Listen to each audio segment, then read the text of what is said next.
오늘의 주요 이슈를 체크해보는 시간입니다. 오늘은 김갑래 자본시장연구원 연구위원 그리고 노영희 변호사 두 분 모셨습니다. 두 분 어서 오세요. 네, 안녕하세요. 네, 그럼 오늘 무슨 이슈가 있었는지 한번 보겠습니다. 첫 번째 이슈입니다. 고개 숙인 엘리엇.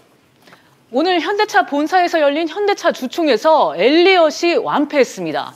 고배당 요구 등으로 관심을 모았지만 주주들은 현대차에 압도적인 지지를 보냈는데요. 먼저 김 의원님, 예상대로 현대차가 압승을 거뒀죠? 네, 현대차뿐 아니고 모비스에서도 압승을 거뒀는데요.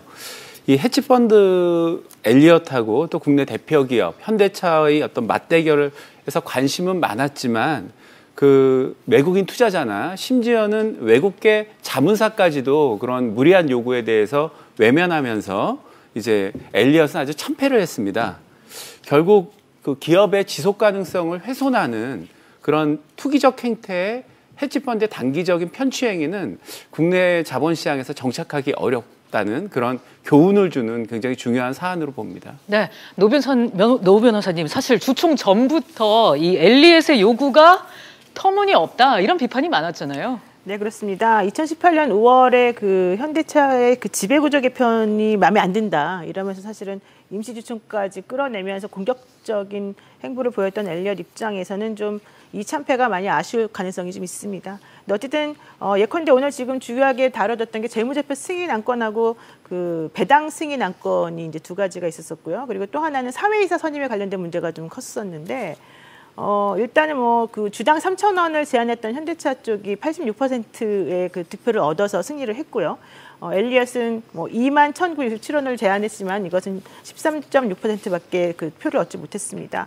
그리고 사회이사도 사실은 한 명 이상을 반드시 선임하겠다라고 하는 얘기를 했었습니다만은 결론적으로는 엘리엇은 좀 참패로 돌아갔기 때문에 지금 이제 말씀하신 연구원님 말씀하신 것처럼 그 외국계 헤지펀드가 우리나라의 그 주요 성장 동력인 사업에 대해서 이런 식으로 그 좌지우지하면서 시장을 교란시키는 것 행위 자체를 우리가 더 이상 용납하지 않겠다라는 의도를 좀 보이고요.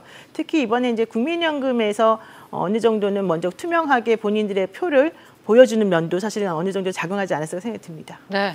그런데 김 의원님, 이 현대차와 엘리엇의 악연 이대로 끝날 것 같지는 않던데요? 네, 그렇죠. 일단 정의선 사장의 입장에서 보면 지금 대표이사로 지금 취임은 하였지만 지금 지배구조, 본인의 어떤 지분구조가 굉장히 취약하고요. 그래서 향후 지배구조 개편의 문제가 남아있고 엘리엇 같은 경우는 지금 현대차와 현대모비스에 들어와서 지금 수천억 대의 지금 손실을 보고 있거든요. 네. 그러니까 주가가 상승하지 않으면 나갈 수도 없습니다, 지금. 그래서 이런 측면에서 소수주주들 입장에서 보면 향후 엘리엇이 명분을 얻기 위해서 주주 친화적인 여러 주장을 할 것이고요. 현대차도 향후에 안정적인 경영권 확보를 위해서 여러 주장을 할 것인데 냉정하게 판단해서 표를 던지는 이런 선택권을 얻을 수 있는 것이죠. 네.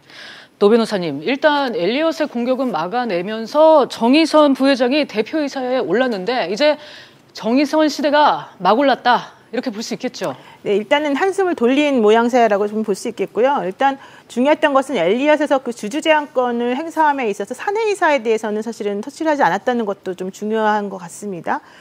그런 상황에서 정의선 현대차그룹 그 총괄수석 부회장하고 이원희 현대차 사장하고 이제 엘버트가 이번에 이제 선임이 됐고요. 또 현대모비스에서 그 사내이사로 되면서 대표로 또 이 정의선 그 부회장이 당선이 됐거든요. 그리고 되니까 정몽구 회장, 그다음에 또 정의선 부회장, 또 이원희 사장, 그다음에 하원태 부사장 이렇게 4명이 지금 사인 체제를 좀 안정적으로 조금 경영을 할 수 있게끔 됐기 때문에 아무래도 이제 정의선 그 총괄수석 부회장 입장에서는 본인이 어떤 식으로 역량을 펼칠 수 있을 것인가 이번에 시험대에 올랐다 이렇게 좀 보는 게 맞을 것 같습니다. 네, 김 의원님 올해 이제 현대차가 최다 차종을 내놓고 이 실적 회복을 하겠다 이런 목표인데. 네. 이게 달성 가능한 목표일까요?